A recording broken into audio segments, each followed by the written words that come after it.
Perfeito. Dando continuidade à nossa Gemara. Então nós estávamos em Masechet Brachot. E nós estávamos falando sobre as bênçãos que temos de agradecimento. Birkot Hoda'ah. Birkot Hoda'ah, bênção de agradecimento, que enfim, por exemplo, nós temos na Amidah. Qual seria a bênção do agradecimento? Modim anachnu lach, a partir do Modim anachnu lach até Atov Shimcha Ulechana Ele Hodot, isso seria então uma bênção do agradecimento.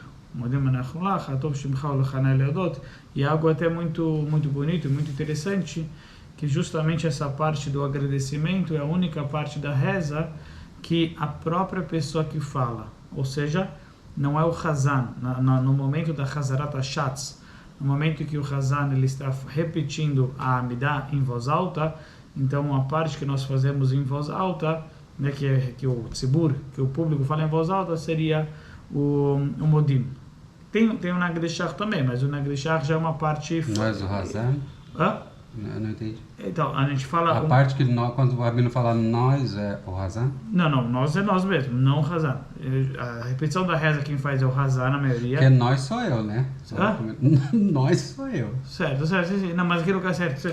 Aqui no caso, ó, em relação ao Modim, então, na reza inteira em geral é o Shaliach Tzibur, é a pessoa que é o Hazan que está falando em voz alta, mas na parte do Modim a gente fala em voz alta, o público também fala.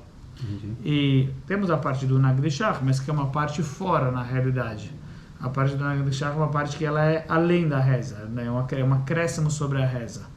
E aí por isso a gente só faz quando estamos com 10 pessoas, com minyan, e aí a gente pode fazer o Nagdeshach, aqui do chá. A gente santificarmos o nome de Deus, que só seria permitido fazer essa santificação com 10 pessoas, com minyan. Com relação ao Modim, aí já faz parte da reza, mas todos nós falamos, todos nós fazemos.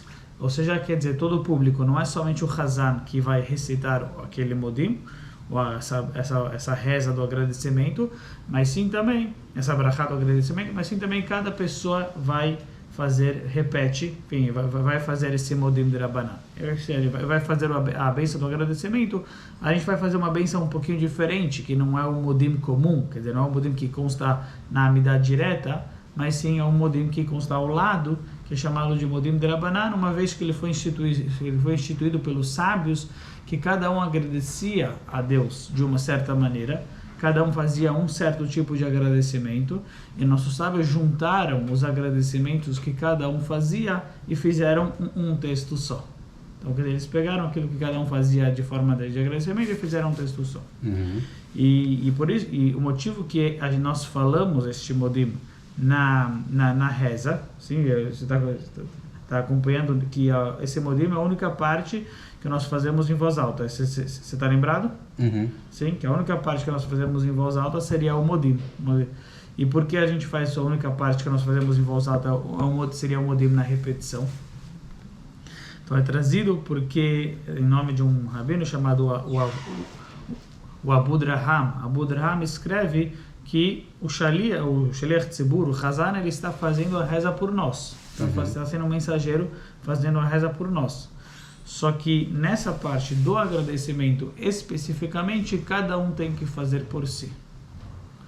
Todo o restante da reza, aí nós temos o Hazan falando em voz alta por cada um de nós. Então ele faz tudo, a gente só escuta, enfim, ficamos quietos. E ele está fazendo, ele é nosso mensageiro, está levando a nossa reza, por assim dizer, está fazendo por nós, está trazendo por nós a Hazara, o Shemona Esrei.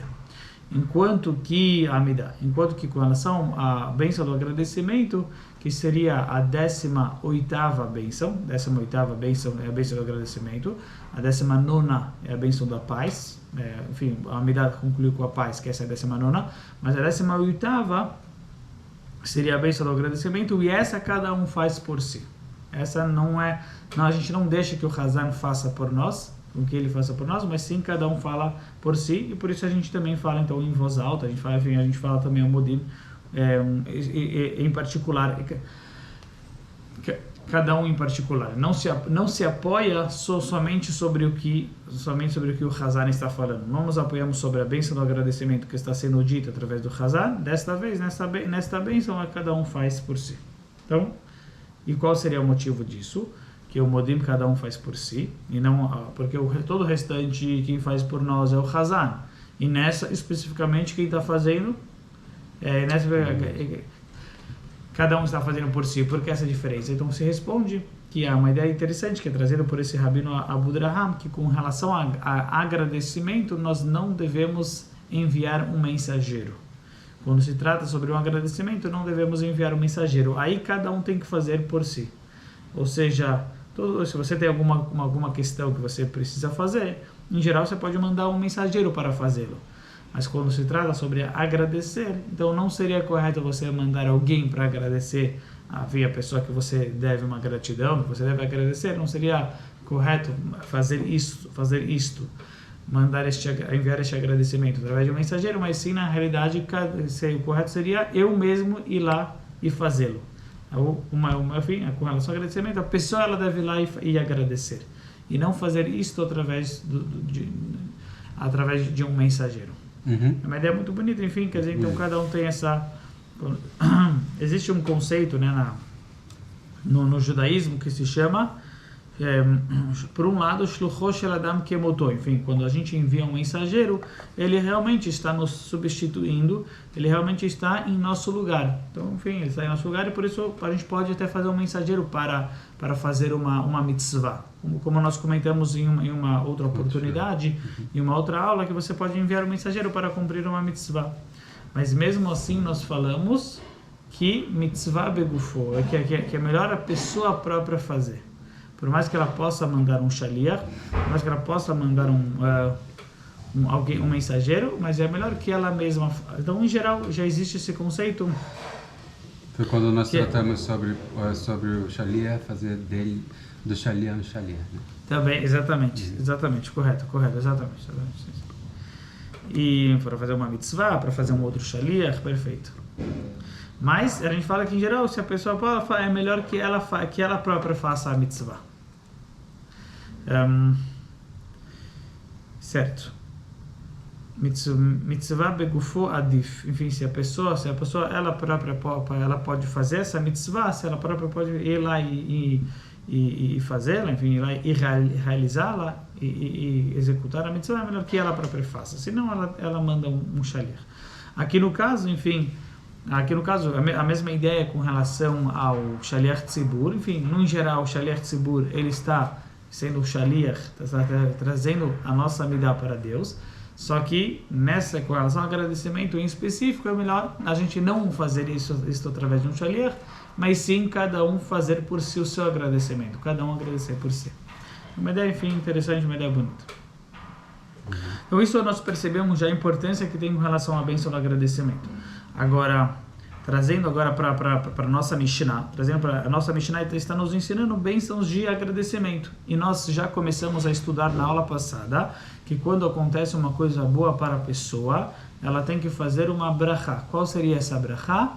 Então, nós falamos que Hatov vehametiv, que é a brachá de Hatov vehametiv, que essa é uma brachá quando a alegria ela envolve mais de uma pessoa, e quando é uma alegria só para uma pessoa, não envolve mais de uma, é só para uma pessoa única, específica, aí fazemos a brachá de Shehechianu.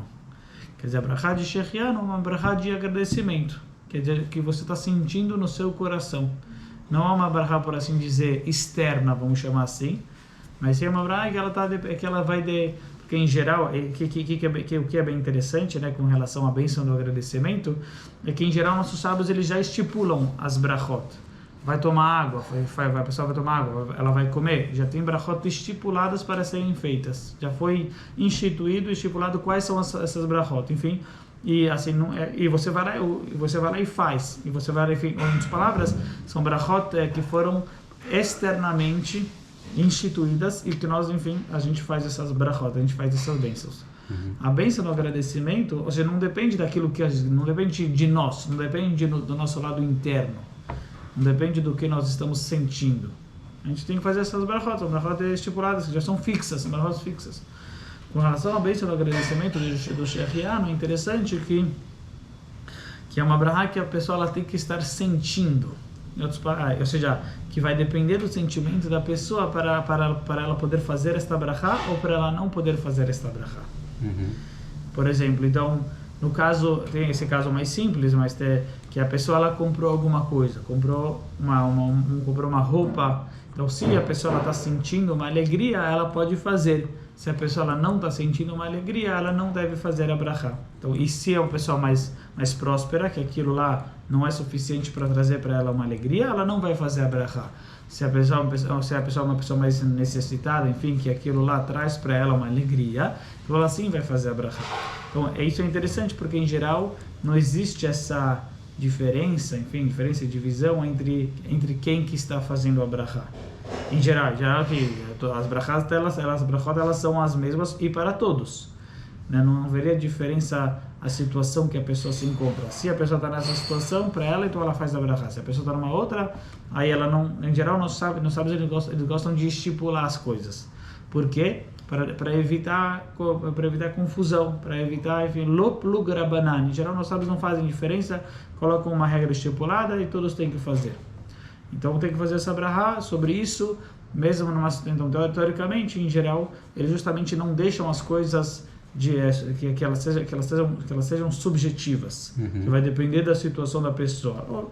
Por isso, na verdade, eles falam, aqui sim, aqui independente da situação, aqui não, independente da situação. Não fizeram essa, para evitar, enfim, confusão, para evitar, não fizeram para fazer divisão. Mas com relação a brahá de Shechianu, é interessante que a gente encontra que sim vai fazer diferença se a pessoa está sentindo ou não. Se para ela realmente é uma coisa que é grande, ou se para ela é uma coisa que é pequena. Então, para um vai fazer a brahá, já que é grande para ele, outro não vai fazer a brahá, já que é uma coisa pequena. E o que é muito bonito, até com relação que existe uma brahá também quando você encontra uma pessoa, quando você vê uma pessoa que você gosta.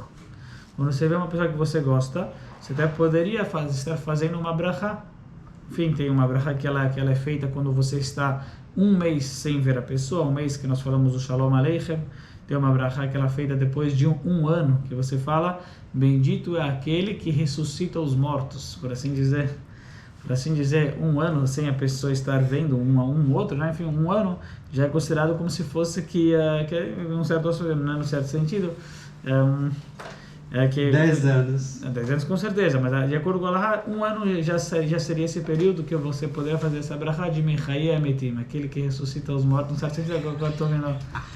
E assim também existe uma brachá, por exemplo, certo? Quando você encontra... Que? Se fizer isso aí, amanhã eu vou apanhar, meu amigo. E tem uma brachá interessante, por exemplo, quando... Sim.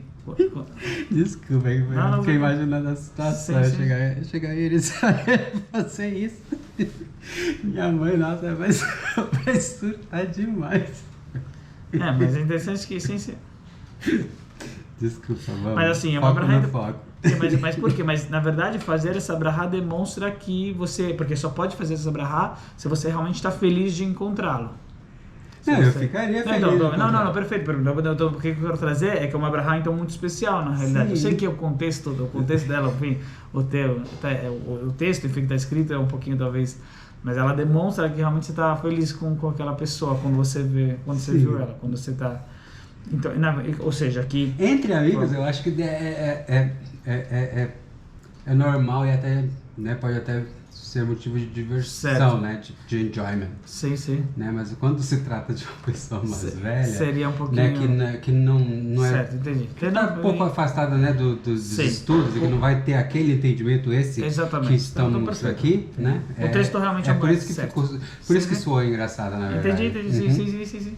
Não, sem dúvida, é um pouco realmente um pouco forte, enfim, quer dizer, se realmente a gente não coloca essa interpretação, né, enfim, acaba parecendo realmente um pouco estranho, correto, estranho.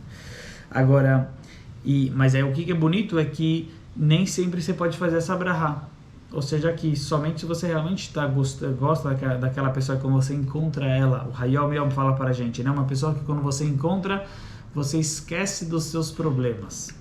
Um pouco para a gente entender a definição de uma pessoa que nós gostamos, enfim, que a gente encontra ela, e mesmo, enfim, se a pessoa tem alguma questão na vida, ou, enfim, o dia a dia, quando ela vê aquela pessoa, isso traz um entusiasmo para ela, traz uma emoção, enfim, traz um up, né? Vamos falar uma animação que então ela pode fazer essa brahá do Mechaya Metim. É um bom termômetro para saber, né? Certo. Uhum.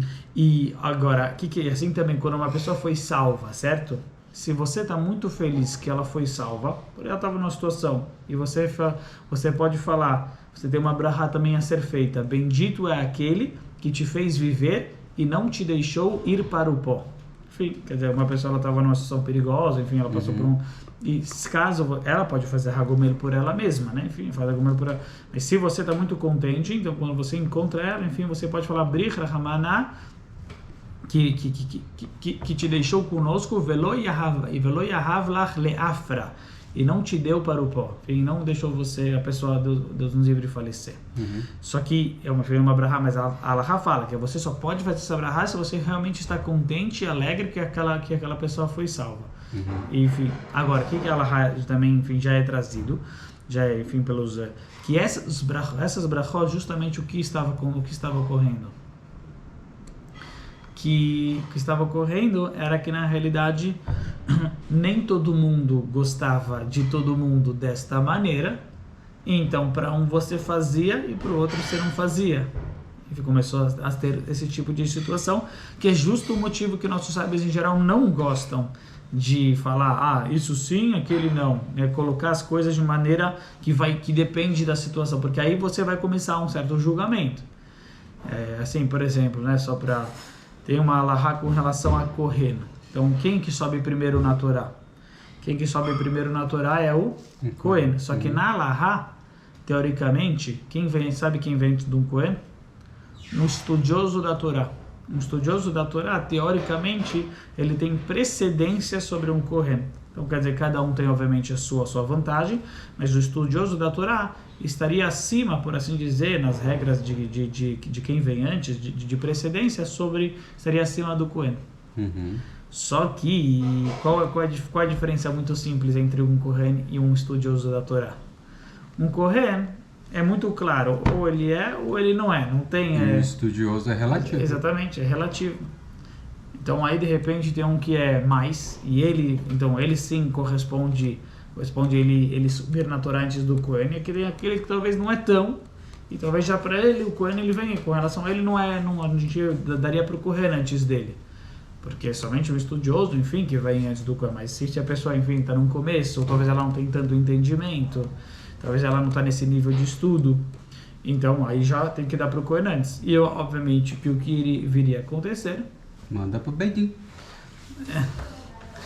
Testa e aí ele... Não, mas aí é ofender as pessoas, certo? Fica dizer, ofender, acaba acontecendo, esse sobe, esse é mais, e aquele não sobe, porque ele não é tão estudioso. Sim. Então, justamente casos relativos, nossos sábios, a gente percebe que isso se chama loplugrabaná, não quiseram fazer aqui sim, e até na verdade por isso muitas vezes, até para a gente parece um pouco difícil, porque a gente sim vive numa vida que é muito subjetiva. E é muito aqui, porque aí a gente pergunta, mas nessa situação não faz sentido eu não fazer, mas nós sabemos já tínhamos estipulado para uma vez só, enfim, em certas situações, em certas ocasiões, isso vai acontecer bastante, que aquele motivo pelo qual nossos sábios estipularam tal coisa não existe, mas eles não fizeram diferença, para a pessoa não falar, aqui sim, e lá não. Então aí as pessoas vão começar a confundir. Por mais que faz sentido que aqui sim e lá não, porque a nossa vida é feita dessa maneira, subjetiva, mas para não vir, o ser humano ele tem essa dificuldade, começa, enfim, pode acabar acontecendo alguma confusão, se aqui sim, então lá também. Enfim, para não haver essa diferença, não haver esse tipo de confusão, enfim, aqui no caso de ofensa nas pessoas, então eles te estipularam. Kohen vem antes, sempre antes de qualquer estudioso da Torá. Para não causar esse tipo de situação, para não ocorrer esse tipo de, enfim, constrangimento para as pessoas. Então o Kohen vem sempre, o Kohen é primeiro. Se determinaram, então é porque o problema de fato existiu. Sim, correto. Certo? Aí, esse é mais sábio, esse não é menos sábio, esse é menos sábio, então não vai, então o que e a gente então, e por isso então nós sábios estipularam de uma vez. Aqui no caso, só que qual é a questão da nossa bênção? Que a bênção do agradecimento ela não tem como ser estipulada, porque toda a base do agradecimento é uma coisa daquilo que você sente. Toda a base do agradecimento é isso. Então, se nós sabemos, se fossem estipular, por exemplo, tem que fazer a brahá, eles não tem como ser, porque eu não tô, talvez a pessoa não vai estar sentindo. Então não tem como nós sabemos estipularem que de fazer uma brahá, já que é uma brahá que ela depende do interno. Toda a essência, toda a base, todo o fundamento da bênção do agradecimento é o que a pessoa está sentindo. Enfim, Shehakor, qualquer outra brahá, é uma brahá, eles estipulam, não tem a ver com aquilo que eu estou sentindo, não tem a ver comigo. Não dá para relativizar, né? Não é, exatamente, não dá para relativizar. Uma questão, enfim, a brahá é a brahá, vai tomar, eu tenho que fazer a brahá, enfim, não faz... E assim também, enfim, vai comer, ou qualquer outra situação, você faz, não é subjetiva a situação, não é relativa. Sim. Ou pelo menos, já que é uma brahá externa, eles podem não relativizar. Eles têm esse poder, eles têm essa força de não relativizar, porque é uma brahá externa. Então, mesmo que não faz sentido, enfim, eles vão falar que tem que fazer. Aqui, que toda a essência da brahá é interna, quer dizer, depende do meu sentimento, eles não teriam como falar para mim, faz a brahá, se na realidade, porque será uma brahá levata lá, porque eu não estou sentindo. Por outro lado, falar, então, o que eles vão estipular? Então, que ninguém vai fazer? Então, esse é aquele outro erro, né? Exatamente. Vai perder, então, totalmente a ideia do brahá de agradecimento. Ninguém vai fazer... Mas, então, por isso... Mas, então, eles deixaram que quem sente, sente. Para quem se sente, você faz a brahá. Para quem se não sente, você não faz a brahá. Não tinha, por assim dizer, não houve outra opção. Só que, o que é os Aharonim, enfim, os últimos legisladores, como eles viram que estava vendo esse tipo de situação na prática, então de repente você gostava mais, você fazia brahá, e para outro você gostava menos, você não fazia brahá porque você não tinha esse sentimento por aquela pessoa, e conforme ela então você não ia. A Allahá ela tenta dar um fim. Então assim, então eles estipularam que o quê? Então quer dizer, não é que estipularam, mas porque não é estipulado, porque como a gente falou que não pode, teoricamente, você pode sim fazer isso daqui. A pessoa tem esse direito que para isso ele faz, para ele, quer dizer, ela deixa, mas só que